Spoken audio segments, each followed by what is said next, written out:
Hello crushers, welcome to another video. आज हम start करने वाले हैं इलेक्ट्रोस्टैटिक्स। बहुत सारे कॉन्सेप्ट्स हैं इलेक्ट्रोस्टैटिक्स में। इलेक्ट्रोस्टैटिक्स से वैसे सवाल बहुत सारे पूछे जाते हैं, लेकिन उतने ज़्यादा डिफ़िकल्ट सवाल आपको नहीं मिलेंगे। सवाल रिलेटिवली मॉडरेट उनको आप बोल सकते हो। दूसरी चीज़ ये, इलेक्ट्रोस्टैटिक्स में मेनली जो हमारे काम की चीज़ होती है, जैसे वो इलेक्ट्रोस्टैटिक फोर्स, तो फोर्स को बहुत बार क्लब किया जा सकता है कि फोर्स निकालने का मेथड हम इलेक्ट्रोस्टैटिक्स से यूज़ कर लें। उसके बाद हम उसको काइनेमेटिक्स में या एनएलएम में वहाँ पर कहीं और पहुँचा सकते हैं। इक्विलिब्रियम पूछ लिया जाएगा आपसे। इस तरीके की चीज़ें यहाँ पे हो सकती हैं। अब इलेक्ट्रोस्टैटिक्स में भी अगर टॉपिक की बात की जाए तो हमारे पास ऑब्वियसली कूलम्स लॉ बहुत इंपॉर्टेंट हो जाता है। दूसरी चीज़ आ जाती है हमारे पास कि इलेक्ट्रोस्टैटिक फील्ड और पोटेंशियल के फॉर्मूले हमें याद होने चाहिए। बहुत सारे फॉर्मूले हैं, बहुत सारी अलग अलग ज्योमेट्री है हमारे पास। रिंग है, रॉड है, डिस्क है, स्फीयर है, हॉलोस्फीयर है, लार्ज शीट है, पता नहीं क्या क्या चीज़ें आ जाती है, राइट। तो इसमें कन्फ्यूजन होने का बहुत बड़ा स्कोप हो जाता है। तो इसीलिए इसका एक तो इलाज कुछ नहीं है, आपको लिख लिख के याद करना पड़ेगा। एक अपने शॉर्ट नोट्स बनाओ, वहाँ पे सारे के सारे लिख लो। इस तरीके से आप चीज़ें याद रख सकते हो।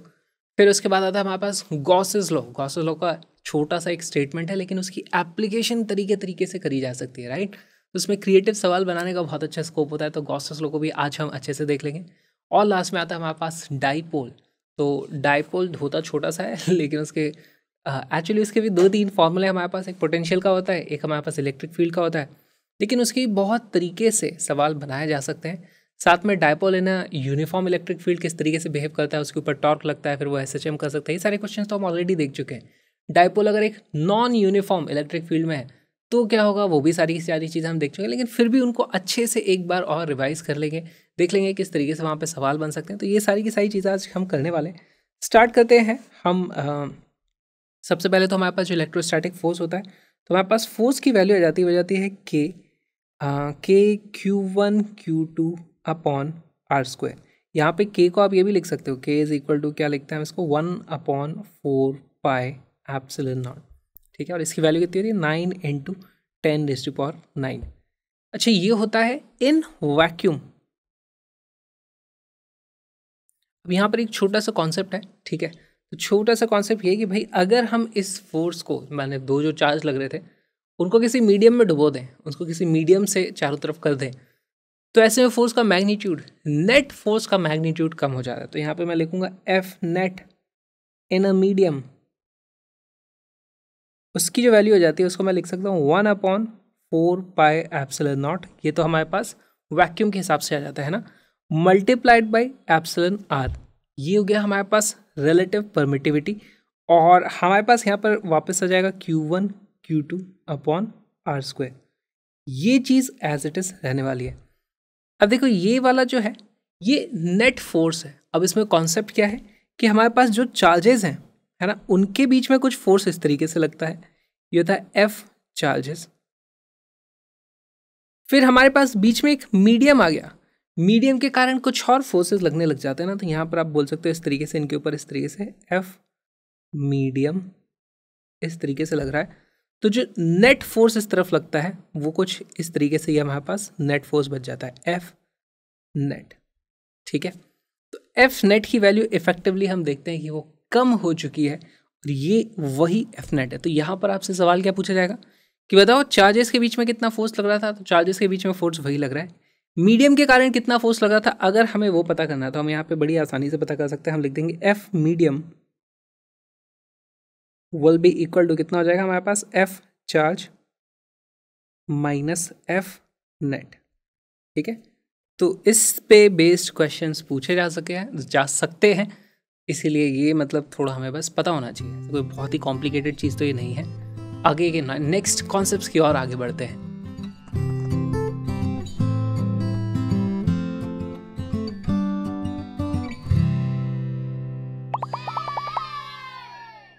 इलेक्ट्रोस्टैटिक्स में एक बहुत ही इंपॉर्टेंट कैटेगरी के क्वेश्चन होते हैं कि नल पॉइंट बताओ। नल पॉइंट क्या हो गया, मान लो मेरे पास यहाँ पर एक चार्ज रखा हुआ है और दूसरा चार्ज यहाँ पे रखा हुआ है। इन दोनों के मैग्नीट्यूड ये है +Q1, ये है मेरे पास +Q2। तो बताओ इन दोनों के बीच में नल पॉइंट कहाँ होगा। इस लाइन के ऊपर, इन दोनों को ज्वाइन करने वाली जो लाइन है उसमें किसी एक पॉइंट पर इलेक्ट्रिक फील्ड की नेट वैल्यू 0 होगी। तो कहाँ होगी, तो हम यहाँ पे देख के ही समझ सकते हैं भाई ये दोनों पॉजिटिव चार्जेस हैं। इससे अगर मैं इस तरफ देखूँ तो ये दोनों ही यहाँ पर इस तरीके से इलेक्ट्रिक फील्ड कर रहे होंगे। यहाँ पर इलेक्ट्रिक फील्ड इस दिशा में तो पॉजिटिव रहने वाला है। अगर मैं इसके इधर चला जाता हूँ तो हमेशा इलेक्ट्रिक फील्ड इस दिशा में होगा। इसका एक्चुअली मैं ग्राफ भी बना सकता हूँ। यहाँ पर इलेक्ट्रिक फील्ड मेरे पास कुछ इस तरीके से आता है ना। बेसिकली ये हमारे पास एक्स एक्सिस हो गया, और ये देखो यहाँ पर प्लस इन्फिनिटी था और वहाँ जाओगे तो ज़ीरो के पास आ जाएगा, ठीक है। सिमिलरली अगर मैं यहाँ बात करूँ इस रीजन में, इन दोनों चार्जेस के इस तरफ, तो दोनों ही चार्ज पॉजिटिव या सेम नेचर के हैं, तो इस तरफ रिपेल कर रहे होंगे। यहाँ पर बेसिकली इस तरीके से हमारे पास इलेक्ट्रिक फील्ड आने वाला है, कुछ ऐसा, और बीच में कहीं पे हमारे पास ऐसा इलेक्ट्रिक फील्ड आ जाता है। तो हम देखते हैं यहाँ पर एक नल पॉइंट हमें देखने को मिलेगा, नल पॉइंट, जहाँ पर हमारे पास इलेक्ट्रिक फील्ड की वैल्यू 0 हो जाती है। ये हमारे पास इलेक्ट्रिक फील्ड का ग्राफ हो चुका है। ऑल राइट, इसकी कैलकुलेशन कैसे करोगे? सीधे सीधे आपको वैल्यू रखनी है भाई। यहाँ से आप एक्स डिस्टेंस मान लो, तो ये इन दोनों के बीच में जो भी डिस्टेंस दिया होगा एल माइनस एक्स हो जाएगा। फोर्स की वैल्यू रखना, सीधे सीधे एक्स का आंसर आ जाएगा।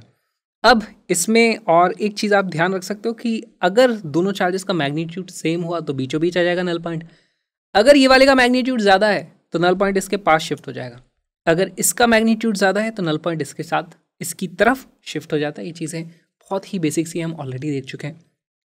इसका एक बहुत ही इंपॉर्टेंट केस है, अगर हमारे पास दोनों चार्जेस इस तरीके से ऑपोजिट नेचर के हैं, जैसे ये मेरे पास प्लस क्यू हो गया, ये मेरे पास माइनस क्यू हो गया, इस केस में कहीं पर भी नल पॉइंट नहीं आता है, ठीक है। तो जैसे आप यहाँ पे चेक कर सकते हो, अगर मैं यहाँ पे बात करूँ तो मेरे पास इलेक्ट्रिक फील्ड इस जगह पे बात करूँगा तो कुछ इस तरफ होगा, नेगेटिव होगा, है ना, माइनस इन्फिनिटी पर उधर कहीं जीरो होगा। तो बेसिकली इसका ग्राफ मेरे पास कुछ ऐसा बनने वाला है यहाँ पर।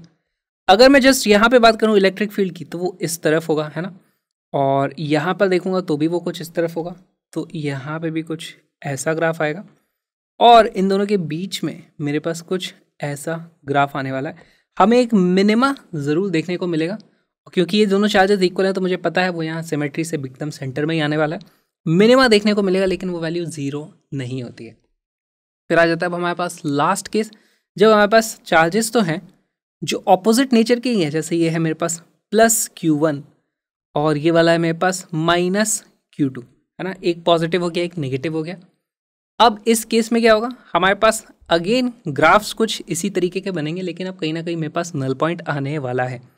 फॉर एग्जाम्पल, अगर मेरे पास ये वाला चार्ज बहुत बड़ा है तो नल पॉइंट मेरे पास इस रीजन में आएगा। अगर ये वाला चार्ज बहुत बड़ा है तो नल पॉइंट इस तरफ आने वाला है। इसके आप ग्राफ देखोगे तो हमारे पास कुछ इस तरीके से आ जाते हैं। यहाँ पर अगर ये वाला चार्ज बड़ा है तो इस दिशा में तो कहीं भी नल पॉइंट नहीं आने वाला है। हमारे पास इस दिशा में इलेक्ट्रिक फील्ड कुछ इस तरीके से आएगा, माइनस इन्फिनिटी पे तो 0 होगा ही होगा, ठीक। यहाँ पे ऐसे कुछ हो जाएगा। बीच वाले रीजन में कहीं पर भी देख लो, इलेक्ट्रिक फील्ड हमेशा ऐसे ही रहेगा। इन दोनों चार्जेस के पास में अगर आप होगे तो इलेक्ट्रिक फील्ड का मैग्नीट्यूड बहुत ज़्यादा होगा। तो एक्चुअली यहाँ पे जो ग्राफ आता है वो कुछ इस तरीके का हो जाता है। और इस पॉइंट से आगे की तरफ अगर मैं बात करूँ तो जस्ट इसके पास में देखूंगा तो ये अपनी तरफ पुल करना चाहता है, ये वाला जो है ये इस तरफ पुश करना चाहता है। अगर इसका मैग्नीट्यूड ज़्यादा है तो एक डिस्टेंस ऐसा आ जाता है जहाँ पे हमारे पास नल पॉइंट आ जाएगा। लेकिन इसके ग्राफ की अगर मैं बात करूँ तो ग्राफ हमारे पास कुछ ऐसा ही बनना होता है, लेकिन इसमें कहीं पे अब नल पॉइंट आ जाएगा। तो वो ग्राफ कुछ ऐसा दिखता है, और इन्फिनिट डिस्टेंस पे जाकर के वो भी फिर 0 हो जाता है। तो ये हमारे पास एक नल पॉइंट हमें इस तरीके से मिल जाता है। तो हमारे पास 3 केसेस हो गए, इनको फील कर लो, आप रटने की ज़रूरत नहीं है। जब भी हमारे पास कोई बड़ा चार्ज होगा उससे दूसरी तरफ हमारे पास नल पॉइंट हमें देखने को मिलेगा। अगर ये वाला चार्ज हमारे पास मैग्नीट्यूड में ज़्यादा है तो इसके पास में हमें नल पॉइंट देखने को मिला। एक बार बीच में देखने को मिलता है, एक बार ऑपोजिट साइड, मतलब इन दोनों लाइन के बाहर की तरफ हमें देखने को मिलता है। तो नल पॉइंट निकालना हमें आना चाहिए।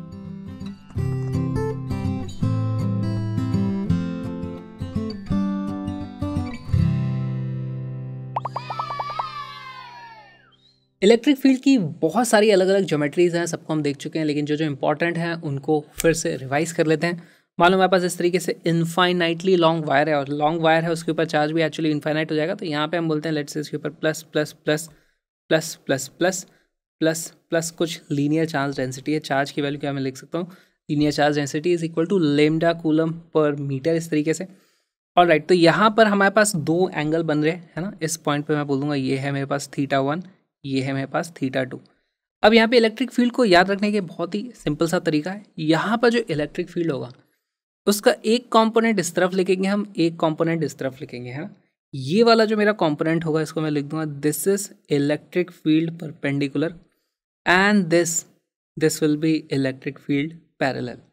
इलेक्ट्रिक फील्ड परपेंडिकुलर का जो फॉर्मूला है वो है के लेमडा अपॉन आर, जहाँ पर सॉरी यहाँ पे डिस्टेंस हमने एक्स लिखा है ना, तो के लेमडा अपॉन एक्स ब्रैकेट में आ जाता है मेरे पास sine of theta 1 plus sine of theta 2।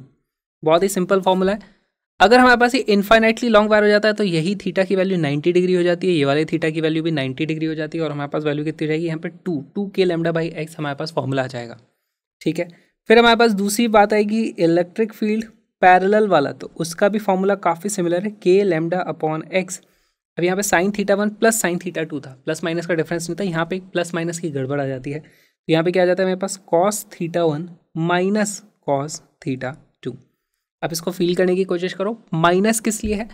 अगर हमारे पास दोनों एंगल बराबर हो गए, मान लो जितना लंबा ये इस तरफ था उतना ही लंबा ये इस तरफ है, तो हम देखते हैं सिमेट्री से अब ये वाला इलेक्ट्रिक फील्ड का कंपोनेंट होना ही नहीं चाहिए, इसलिए ये वाली वैल्यू फिर 0 हो जाएगी। अगर यहाँ पर अब मेरे को दिक्कत आ रही है, अच्छा इसमें किसको मैं थीटा 1 लूँ, किसको मैं थीटा 2 लूँ, तो आप ये याद रखना, यहाँ से आप सिर्फ मैग्नीट्यूड निकालो और साइन को आप ग्राफिकली देख के समझ लेना। जैसे मुझे यहाँ पे देख करके फील आ रही है कि भाई ये वाला कंपोनेंट और ये वाला कंपोनेंट जितना लेंथ है, ये दोनों आपस में इक्वल इलेक्ट्रिक फील्ड इधर और इधर प्रोड्यूस करेंगे, है ना। सिर्फ अगर पैरेलल वाले डायरेक्शन की बात कर रहा हूँ, ये वाला कुछ एक्स्ट्रा सेगमेंट है, उसके कारण रिपल्शन इस तरफ होगा ना, तो मेरे पास डायरेक्शन यहाँ पर इस तरफ आने वाली है। मैग्नीट्यूड मैं यहाँ से पता कर लूँगा, तो एग्जाम में बैठ करके हमें कन्फ्यूज नहीं होना है, हमें यहाँ से सिर्फ मैग्नीट्यूड निकाल लेना है और देख लेंगे हम कि डायरेक्शन किस तरफ आने वाला है। या फिर आप याद करना चाहो तो इस तरीके से याद भी कर सकते हो, है ना। इसका स्पेशल केस है if theta 1 is equal to theta 2 is equal to 90 degree, यानी कि इनफाइनाइट वायर उसको हम बोल सकते हैं। उस केस में हमारे पास इलेक्ट्रिक फील्ड परपेंडिकुलर की वैल्यू हो जाएगी 2 के लेमडा अपॉन एक्स। ये हमें याद रखना है, बहुत ही सिंपल।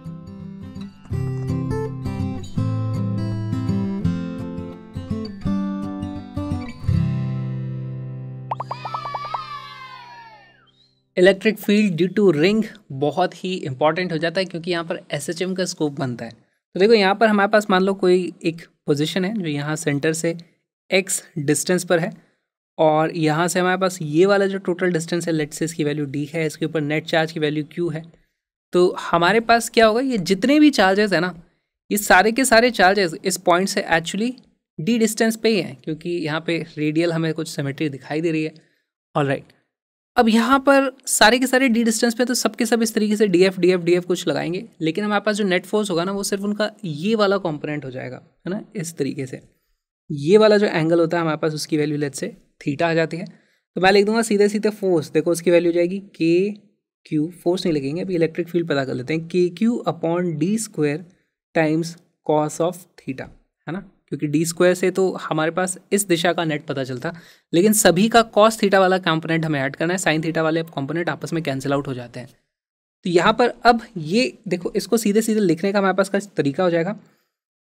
मुझे d की वैल्यू लिखनी है, तो d की वैल्यू मैं पहले तो लिख दूंगा d इज इक्वल टू, यहाँ नीचे लिखता हूँ, d is equal to under root of r square plus x square, जिसमें ये हमारे पास कैपिटल आर आ गया, और कॉस थीटा को हम यहाँ पर लिख सकते हैं कॉस थीटा। देखो ये भी तो हमारे पास थीटा होता है, कॉस थीटा की वैल्यू हो जाती है x upon under root of x upon d. जैसे ही आप ये काम करोगे, हमारे पास इलेक्ट्रिक फील्ड की वैल्यू हो जाएगी k q x upon r square plus x square इसकी पावर 3/2। अब ये बहुत ही इंपॉर्टेंट फॉर्मूला है, क्योंकि अगर x की वैल्यू r से बहुत छोटी है ना, for x much much much lesser than r, इसी इलेक्ट्रिक फील्ड को मैं लिख सकता हूँ इलेक्ट्रिक फील्ड। यहाँ पे देखो क्या हो जाएगा, ये वाली जो चीज़ है इसको आप इग्नोर कर सकते हो, है ना, क्योंकि वो एडिशन में है। हमारे पास इलेक्ट्रिक फील्ड की वैल्यू हो जाती है k q x upon r cube. ठीक, जैसे इलेक्ट्रिक फील्ड हमारे पास इस तरीके से आ गया, यहाँ पर मैं नेगेटिव चार्ज रख दूंगा, तो उसके ऊपर जो फोर्स होगा वो x के लीनियरली प्रोपोर्शनल आता हुआ हमें दिखाई देगा, और वहाँ पर SHM का स्कोप बन जाता है। तो मान लो यहाँ पे मैंने एक छोटा सा चार्ज रख दिया है, पहले तो इसका ग्राफ बना लेते हैं। हमारे पास इसका जो ग्राफ आएगा इलेक्ट्रिक फील्ड का, अगर यही वाला फॉर्मूला मैं यहाँ पर लगा दूँ, टी, हमारे पास इलेक्ट्रिक फील्ड कुछ इस तरीके से आता है। एक मैक्सिमम वैल्यू हमें इधर देखने को मिलती है, एक मैक्सिमम वैल्यू हमें नेगेटिव साइड में भी देखने को मिलती है। ये जो मैक्सिमम वैल्यू आती है, ये आती है r अपॉन रूट 2 पर, ये इस तरफ आ जाएगी माइनस r अपॉन रूट 2 पर। ठीक, क्योंकि यहाँ से आप देखोगे तो इनफाइनाइट डिस्टेंस पे भी इलेक्ट्रिक फील्ड जीरो आ जाएगा, इसके एकदम सेंटर में आओगे वहाँ पे भी इलेक्ट्रिक फील्ड जीरो आना है। तो हमारे पास इस तरीके के ग्राफ आता है और यहाँ पे आप देख सकते हो ये छोटा सा जो रीजन है इसमें हमें linear variation of electric field देखने को मिलता है। थोड़ा सा आगे जाओगे लीनियरली आपका इलेक्ट्रिक फील्ड वेरी करेगा। तो यहाँ पर अगर मैं एक छोटा सा चार्ज रख दूँ तो मेरे पास फोर्स की वैल्यू कितनी हो जाएगी, force is equal to minus k q x upon r का क्यूब, और इसी को मैं लिख दूंगा मास टाइम्स एक्सेलरेशन, या बेसिकली मैं लिख सकता हूँ acceleration is equal to minus k q upon r cube m इतने टाइम्स एक्स, और ये जो टर्म है यही बन जाती है हमारी ओमेगा स्क्वायर। पूछा जाएगा टाइम पीरियड बताओ, टाइम पीरियड की वैल्यू क्या आ जाती है 2 पाई ओमेगा, तो 2 पाई ओमेगा वो आ जाएगा आर क्यूब एम अपॉन के क्यू। इस तरीके से आप टाइम पीरियड वगैरह फिर चीज़ें पता कर सकते हो। क्योंकि यहाँ पे एसएचएम का स्कोप बनता है इसीलिए ये वाला हमारे लिए इम्पॉर्टेंट हो जाता है। और भी ज्योमेट्रीज देखते हैं।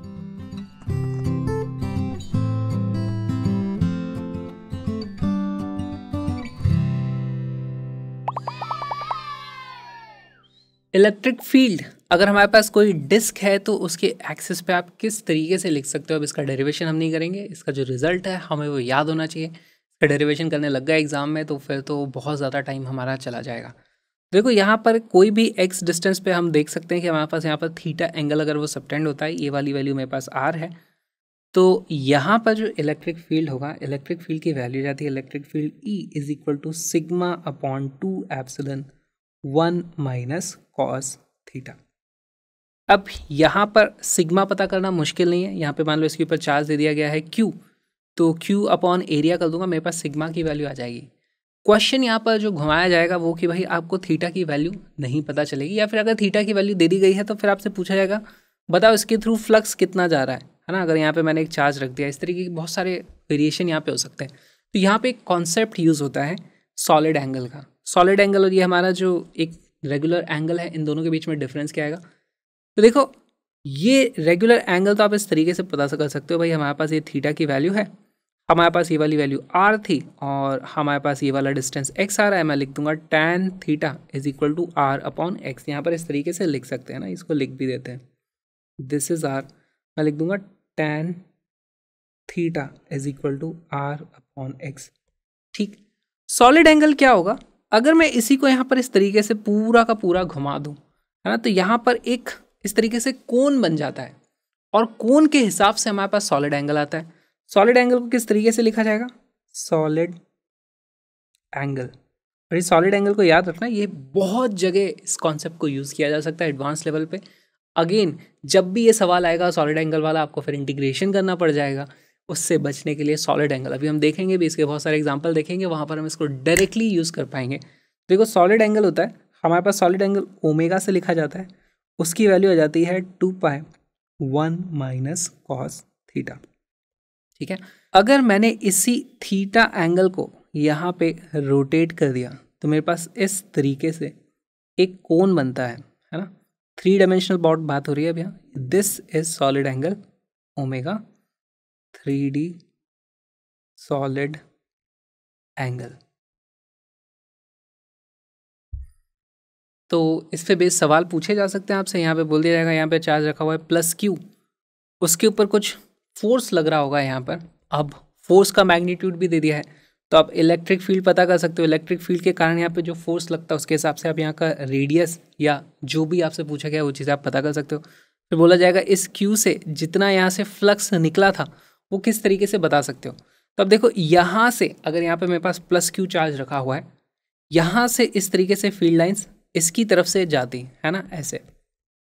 अब मैं यहाँ पर कैसे फ्लक्स कैलकुलेट करूँ, तो मेरे को इंटीग्रेट करना पड़ेगा। यहाँ पर मैं इस तरीके से एक रिंग का एलिमेंट इस तरीके से मानूंगा, फिर देखूंगा यहाँ से भाई इस तरीके से फील्ड लाइंस आ रही थी, एरिया से हम उसको इंटीग्रेट करेंगे, फिर उसका भी हमें परपेंडिकुलर वाला कंपोनेंट चाहिए होगा बेसिकली, फिर कॉस थीटा वाली वैल्यूज़ लगानी पड़ेंगी हमें, और फिर उसको पूरा इंटीग्रेट करेंगे आर की वैल्यू 0 से लेकर के कैपिटल आर तक।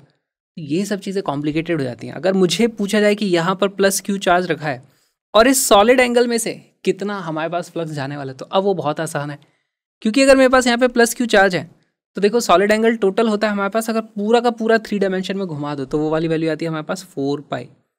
4 पाई में हमारे पास कितना आता है, 4 पाई अगर हमारे पास सॉलिड एंगल है तो मेरे पास जो फ्लक्स की वैल्यू आती है, फ्लक्स निकलता है कितना, वो निकलता है चार्ज अपॉन एप्सिलॉन नॉट। ये तो हमें पता है, गॉसेस लॉ है। अगर हमारे पास कोई चार्ज है तो उससे जो नेट, अगर कोई भी गॉसियन सरफेस बनाऊंगा तो उसमें से जो भी टोटल फ्लक्स होगा उसकी वैल्यू कितनी आ जाएगी, उसकी वैल्यू आ जाती है मेरे पास charge enclose upon epsilon naught. तो ये 4 पाई एंगल में इतनी आती है। तो मुझसे पता मैं पूछ सकता हूँ ओमेगा सॉलिड एंगल में कितना निकलेगा, ओमेगा सॉलिड एंगल। तो ये जो वैल्यू आ जाएगी मेरे पास फ्लक्स की वैल्यू, वो आ जाएगी Q अपॉन एप्सिलॉन नॉट। तो टोटल था, इसको डिवाइड करेंगे 1/4 पाई से, तो मुझे पता चल जाएगा पर यूनिट सॉलिड एंगल कितना आ रहा है, मल्टीप्लाई कर देंगे इसको ओमेगा से। तो इस तरीके से आप फिर फ्लक्स वगैरह पता कर सकते हो। तो ये जो कन्वर्जन है, this is very very important. साथ में इस फॉर्मूले को भी आप याद कर सकते हो। इन दो से जब क्वेश्चन आएंगे आप आसानी से कर पाओगे, नहीं तो ऑल्टरनेट क्या है, इंटीग्रेशन से भी कर सकते हो, टाइम बहुत ज़्यादा लगेगा। अभी देखेंगे हम सॉलिड एंगल वाले क्वेश्चंस को भी देख लेंगे।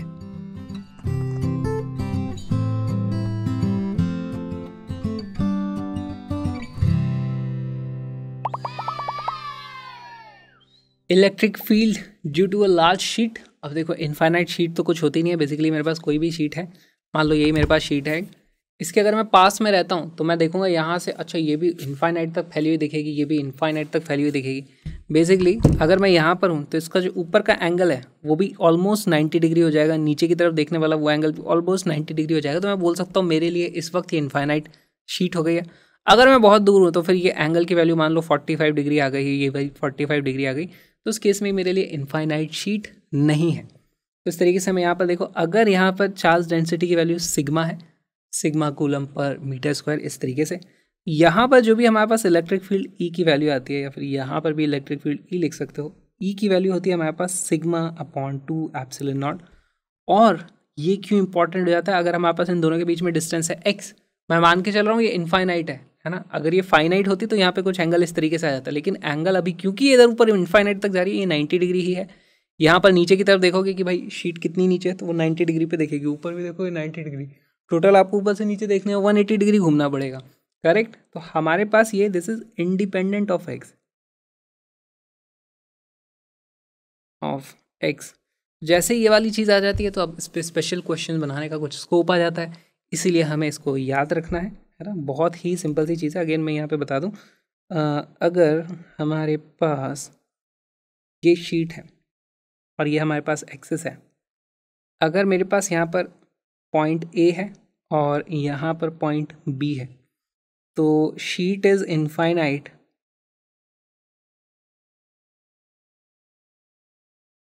WRT-A and sheet is finite WRT-B। हमें ये चीज़ें समझनी है। ये वीडियो जो अभी आपने देखा एक छोटा सा पार्ट है एक बहुत ही प्यारे से, सुंदर से, कलरफुल से क्रैश कोर्स का।